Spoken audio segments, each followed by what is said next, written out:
So আপনি গণতান্ত্রিক পদ্ধতিটা শক্তিশালী করার জন্য আপনাকে, কিন্তু এইটা কি আসলে ঠিক যে আপনি যখন জানেন যে এখানে যারা ভোটের সংখ্যা সেখানে আবার 70 কার্যকর, এবং আপনি জানেন যে বিএনপির যিনি চিফ হুইপ আছেন তিনি আবার সবাইকে বলেও দিচ্ছেন দেখেন 70 কিন্তু এখানে অ্যাপ্লিকেবল হবে, আপনি যদি বিরোধী কাউকে আমার মনে হয় আপনি দাঁড়াইছেন বলেই বলছে যে বিরোধী কাউকে যদি ভোট দেন তাহলে কিন্তু এখানে আবার 70 অ্যাপ্লিকেবল হবে, আপনার এটা থাকবে না। আমি আপনাকে বলছি প্রথমে জয় পরাজয়ের ব্যাপার, এটা হলো এক নম্বর হলো গণতান্ত্রিক পদ্ধতিটাকে সম্মান করে। কিন্তু উনি যদি বিনা প্রতিদ্বন্দ্বিতা নির্বাচিত হতেন, মানে যাকে হ্যাঁ, এক নম্বর হলো আপনাকে বলতে হবে যে আমি গণতান্ত্রিক পদ্ধতিকে সম্মান করি, এটা সম্মান করার জন্য আমরা একটা প্রার্থী দেওয়া দরকার। দুই নম্বর হলো আজকে যদি আমরা প্রার্থী না দিতাম তখন আপনারাই সবাই বলতো প্রার্থী দিলেন না কেন, কিন্তু আমাদের কাজই তো এটা, প্রার্থী দাঁড়ালেন না কেন, 11 দলের কোনো প্রার্থী নেই, 11 দলের কোনো প্রার্থী নেই। আচ্ছা, এই ক্ষেত্রে এখন আমরা জনগণকে বলতে চাই যে 11 দলের প্রার্থী আছে এবং আমরা চাই বিএনপির এরকম একটা ভালো প্রার্থী দেখ যেটা 11 দলের থেকে ভালো হবে। আচ্ছা, আমার সেখানে প্রশ্ন হচ্ছে যে আপনি রাষ্ট্রপতি পদে 11 দলের হয়ে নির্বাচন করবেন এইটা জেনেই কি আপনি 11 দলে গেলেন, নাকি আপনি আসেন বলে 11 দল আপনাকে প্রার্থী করলো? মানে এটা কি আপনাকে আগেই জানানো হয়েছিল যে, মানে তাহলে একটু ব্যাকগ্রাউন্ড বলতে হবে, অল্প করে বলেন, কারণ আমরা জি 2008 সালে আমি এককভাবে এলডিপি হিসেবে নির্বাচন করেছিলাম। এবার কিন্তু আমি নির্বাচন করিনি না, কিন্তু সবাই মনে করে আমি পরাজিত হয়েছে, আমি নির্বাচন করেছি। আমাদের লোকগুলি কি রকম অজ্ঞ অশিক্ষিত এটা বুঝতে পারে। আমি যে নির্বাচন করেছি বা করিনি এটাও জানেন। আমি নির্বাচন অংশগ্রহণ করিনি। এখানে আমি 10 সালের পর থেকে বিএনপির সাথে, বিশেষ করে হাসিনার আমলে আমি সবচেয়ে বেশি লাগাতার ভাবে বলেন প্রত্যেকবার মিটিং করে সরকারের সমালোচনা করেছি, যেখানে যেখানে গঠনমূলক সমালোচনা করার দরকার করেছি, এবং অনেক সময় বিএনপি বয়স সেটা করে নাই। সর্বশেষ সবাই আমার বাসায় চলে আসলো, ওই দিন প্রায় 200-এর উপরে সাংবাদিক ছিল। আমি একটা বিপদগ্রস্ত অবস্থায় ছিলাম, কারণ এটা আইন ভঙ্গ। 2028 সালের কথা বলতেছেন না, এই বছর 3 আগে। আচ্ছা, কারণ তারা সাহস পাচ্ছিল না হাসিনার বিরুদ্ধে বক্তব্য রাখা। আমি বক্তব্য রেখেছি, এবং আপনি তো ওই সময় আমার মনে পড়ে ডয়চে ভেলে তো আপনি আমাকে ইন্টারভিউ দিয়েছিলেন, সেখানেও আপনি খোলামেলা অনেক কথা বলেছেন, সেটা শেখ হাসিনা এবং হাসিনার বিরুদ্ধে হোক বা হাসিনার সরকারের বিরুদ্ধে হোক আমি খোলামেলা ভাবে যখন যে ভুল করেছে সেটা খোলামেলা ভাবে সমাজ গঠনমূলক, কিন্তু আমি কোন দলের কাছে বিক্রি হইনি। এইবারও আমি বিএনপির সাথে এবং বেগম জিয়ার মুক্তির জন্য সর্বপ্রথম মুক্তি মঞ্চ আমি করেছি। আওয়ামী লীগের থেকে প্রত্যেকবার আমি অফার পেয়েছি মন্ত্রী হওয়ার জন্য, টাকা নেওয়ার জন্য। অনেকে বলে আমি লোভের জন্য জামাতের কাছে গেছি, তাদেরকে বলবো আল্লাহকে ভয় করো, নবীকে ভয় করো। লোভের জন্য যদি যেতাম আমি প্রধানমন্ত্রী হয়ে যেতাম 1996 সালে, তখন আমি যাই নাই। হাসিনা জীবিত থাকতে, হাসিনা বাংলাদেশ থাকতে আমি এই কথাগুলি বলেছি, আজকে বলছি না, আপনি তখনই বলছি। এবং প্রত্যেকবার নির্বাচনের সময় 2008 থেকে নিয়ে প্রত্যেকবার তারা আমাকে মন্ত্রী করতে চেয়েছে, আওয়ামী লীগেরা টাকা দিতে চেয়েছে, আমি তাদের সাথে যাই নাই। বেগম জিয়ার সাথে আমি কখনো বেইমানি করিনি, আমি ওনার সাথে, উনি আমাকে অনুরোধ করেছেন, ওনার সাথে ছিলাম। উনি যখন অসুস্থ হয়েছেন তখনও কিন্তু উনি প্রায়, আমি বিশ্বাস করি প্রত্যেক মাসে মেসেজ দিয়েছেন, আমি গেছি ওনাকে দেখছি। এইবারও কিন্তু আমাদের একটা তালিকা 10 জনের, ফখরুল ইসলাম সাহেবের কাছে পাঠালাম, নজরুল ইসলাম সাহেবের কাছে পাঠালাম, সালাউদ্দিনের কাছে পাঠালাম, বর্তমান মাননীয় প্রধানমন্ত্রী তারেক রহমান সাহেবের কাছে পাঠালাম, 10 জনের একটা তালিকা।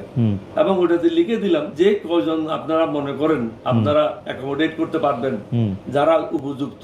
আপনাদের প্রার্থীর থেকে যদি উপযুক্ত না হয় আপনি দেবেন না, আপনাদের প্রার্থীর থেকে যদি উপযুক্ত হয় তাহলে যে কয়জনকে দিতে পারবেন আপনারা দেন। ওনারা কিন্তু সর্বশেষ দিন পর্যন্ত আমাদের সাথে কোনো কথাও বলে নাই, যোগাযোগ করে, অর্থাৎ আমাদেরকে গভীর সমুদ্রে নিক্ষেপ করে চুপচাপ বসে রইল। তখন আমাদের দলের যারা সিনিয়র নেতারা আছেন, যারা নির্বাচন করতে চান, তারা সবাই, যে মহাসচিব চলে গেছেন বিএনপিতে গিয়ে পরাজয় বরণ করে আমেরিকায় পলাই গেছেন, সবাই মিলে আমার ঘরে বসে ওনাদেরকে বললাম যে আপনারা খোলা মেলা মন্তব্যটা দেন, মনের মধ্যে কোনো কথা রাখবেন। ওনারা খোলা মেলা মন্তব্য দিলেন যে বিএনপির সাথে আমাদেরকে নিয়ে যান।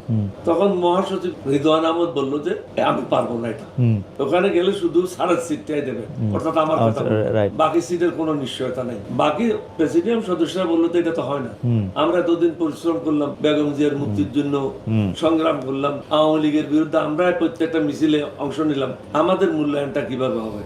তাহলে আপনারা জামাতের সাথে যোগাযোগ।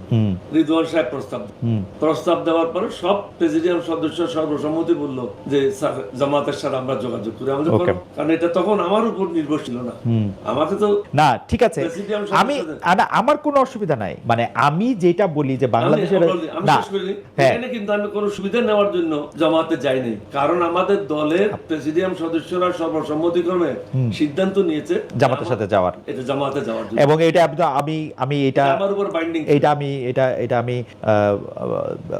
আমার মনে হয় যে দর্শকরাও এটা অনেকটাই বুঝতে পারছেন, যে কারণ হচ্ছে যে আপনি একটি রাজনৈতিক দলকে, যখন থেকেই রাজনৈতিক দলটি আসছে, আপনি কিন্তু আপনার প্রতিশ্রুতি ছিল যে আপনি এটা গণতান্ত্রিকভাবে এটা পরিচালনা করবেন, নট লাইক যেহেতু এটা আপনার দল।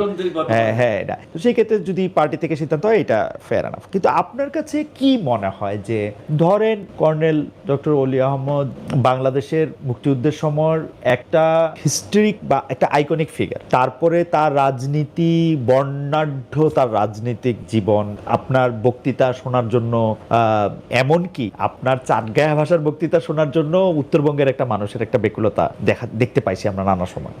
আপনার কাছে কি মনে হয় যে এই সময় আইসা, আমি কিন্তু লোভের কথা বলছি না, আমি বলতেছি হচ্ছে যে আপনার রাজনীতির এই চূড়ায় আরোহণ করার পরে আপনার যখন জামায়াতে ইসলামী নেতৃত্বাধীন কোনো একটা জোট করতে হলো, যেই জামাতের ব্যাপারে আপনি অনেক বেশি ক্রিটিক্যাল, আমি ব্যাখ্যায় গেলাম না, আপনার রাজনৈতিক জীবনে আপনি অনেক বেশি ক্রিটিক্যাল ছিলেন, আমাদের দর্শকরা এখানে লিখতেছেন আপনি যখন এইরকম একটা যুদ্ধ করতেছেন তখন জামাত ইসলামের শীর্ষ নেতারা কে কোথায় ছিল আসলে, আপনার কাছে কখন এটা মনে হয় না? অনেকে এরকম মন্তব্য করছেন। আমার প্রশ্নটা ওই জায়গায়, সেইখানে কর্নেল অলি আহমদ আসলে তো একটা অধ্যায়, উনার কি মনে হইলো যে আমারে আয়শা বলল যে 10 জন সিটটা তারে দিবে, সেজন্য আমার জামাতের সঙ্গে জোট করতে হবে, আপনার কিরকম আপনার কিরকম লাগলো? I have nothing against Jamaat is fine to me, কিন্তু আমি একজন জাতীয় নেতা হিসেবে জি আমার দায়িত্বটা হলো সমগ্র জাতিকে ঐক্যবদ্ধ করা, জাতিকে বিভক্ত করা। যারা বাংলাদেশকে ভালোবাসে না, যে সমস্ত দেশ বাংলাদেশের উন্নতি চায় না, তারা চায় বাংলাদেশকে বিভক্ত করে রাজাকার মুক্তিযোদ্ধা এই ট্যাবলেট গুলি জীবিত রেখে বাংলাদেশ। আমি সবসময় চেষ্টা করেছি সবাইকে ঐক্যবদ্ধ। আপনি এটা ট্যাবলেট কেন বলতেছেন? একটা পার্টি যদি, আপনারা যখন যুদ্ধ করতেছেন তখন যাদের বিরুদ্ধে আপনি যুদ্ধ করতেছেন, একটা পার্টি যদি বলে আচ্ছা প্লিজ করেন। আমার অন্যতম একটা দায়িত্ব হচ্ছে একজন জাতীয় নেতা হিসেবে দেশকে ঐক্যবদ্ধ করা। বিভক্ত জাতিকে নিয়ে কখনো এগিয়ে যাওয়া যায় না, দুর্বল হয়ে। যেখানে ভারতের মতো একটা দেশ পাশে আছে, যারা প্রতিনিয়ত আপনার উপরে স্টিম রোলার, আপনার অভিন্ন নদীগুলির কোনো পানি ছে না, শুষ্ক মৌসুমে আপনার কোনো পানি নেই, বর্ষা মৌসুমে আপনাকে ডুবে মারতেছে, আপনার গায়ের উপর দিয়ে গাড়ি চালিয়ে চলে যাবে, আপনার বন্দরগুলি ব্যবহার করে কোনো পয়সা দেবে না, আপনার উপর দিয়ে এটার সাথে বর্তমান রাজনীতির কি সম্পর্ক? শুনলেন, আমি শেষ করি।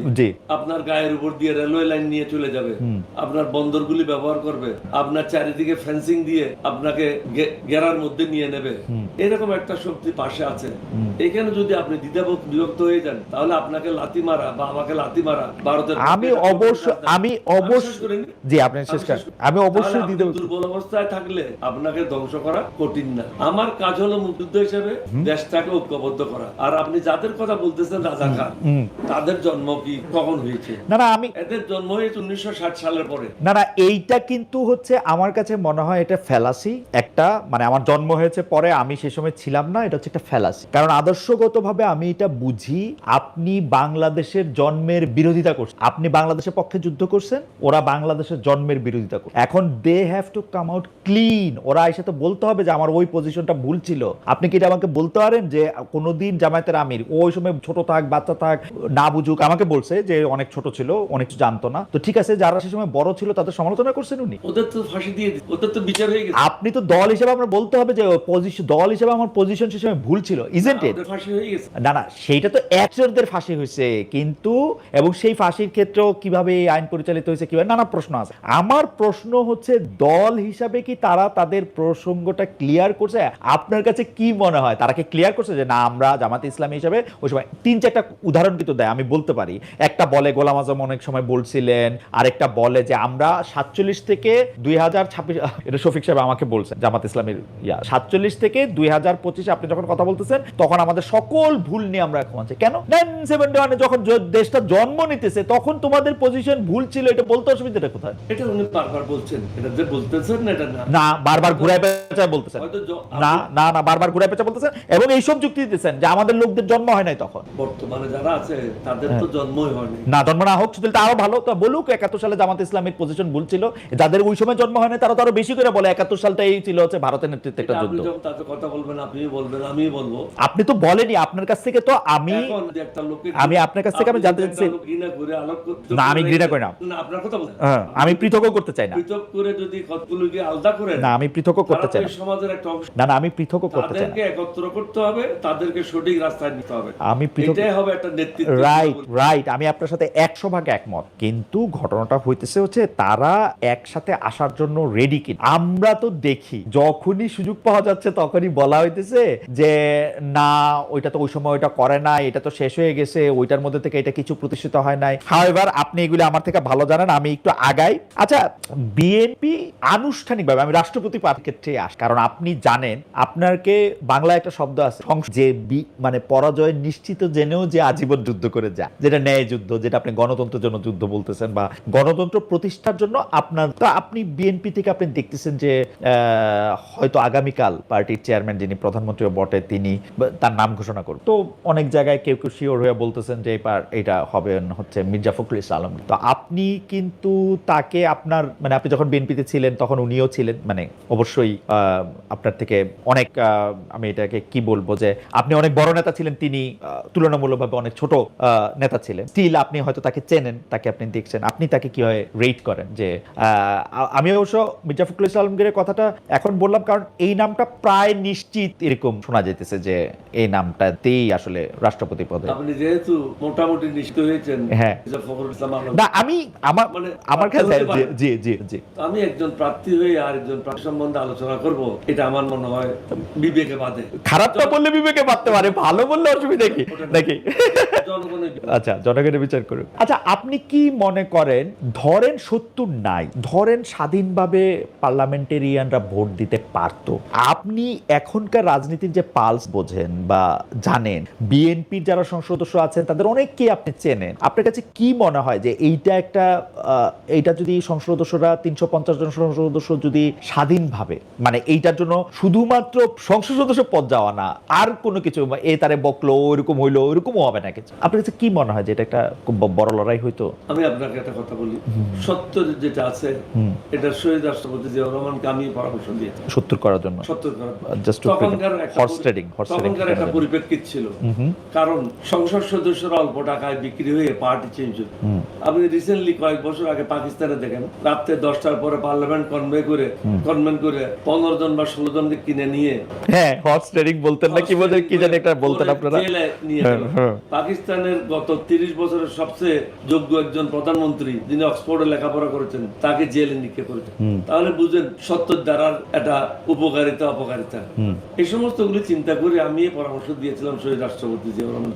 কিন্তু এখন নতুন জেনারেশন মনে করে এটা থাকা উচিত না, এবং আমরা সবাই মিলে এটা দস্তখত করেছি। বিএনপি এটা দস্তখত, এটা না যে বিএনপি দস্তখত করে না, আমরা সবাই বলছি ৭০ অনুচ্ছেদ থাকা উচিত না। এটাতে ৭০ অনুচ্ছেদ না থাকলে হচ্ছে কি, আমরা দুইটা জিনিস বলেছি, এটা হলো পার্লামেন্ট মেম্বার এবং উচ্চ কক্ষের মেম্বার, দুইটাই মিলেই রাষ্ট্রপতি নির্বাচন। এখন কে হলো না হলো এটা বড় কথা না, তখন যে জনগণের প্রতিনিধিদের একটা স্বাধীনতা থাকতো, ওই স্বাধীনতাটা এখন নাই। থাকলে একটা ভালো লড়াই হইতো কিনা আপনি এখন যারা স্বাধীন, এক নম্বর হলো তাদের সেই স্বাধীনতাটা নাই। সুতরাং এখানে গণতন্ত্র খর্ব করা হয়েছে, বাক স্বাধীনতা খর্ব করা হয়েছে, তাকে গলায় রশি লাগানো হয়েছে যে আমি যেদিকে টানি তোমাকে সেদিকে যেতে হবে, যদি না টান তৈলে যাইতো কিনা, তুমি যদি আমার টানে না আসো তাহলে ঘরে যেতে হবে, কারণ তোমার মেম্বারশিপ থাকবে না।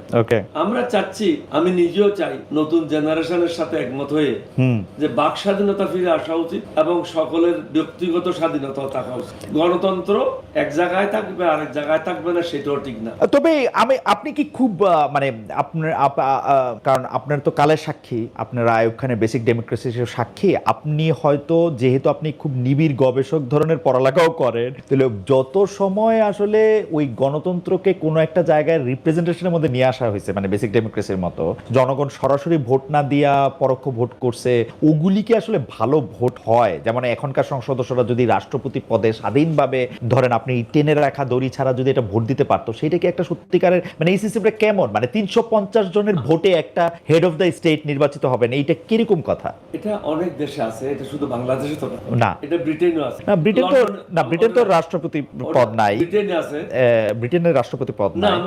আমেরিকাতে তো প্রেসিডেন্ট সরাসরি ইলেকশন হয়।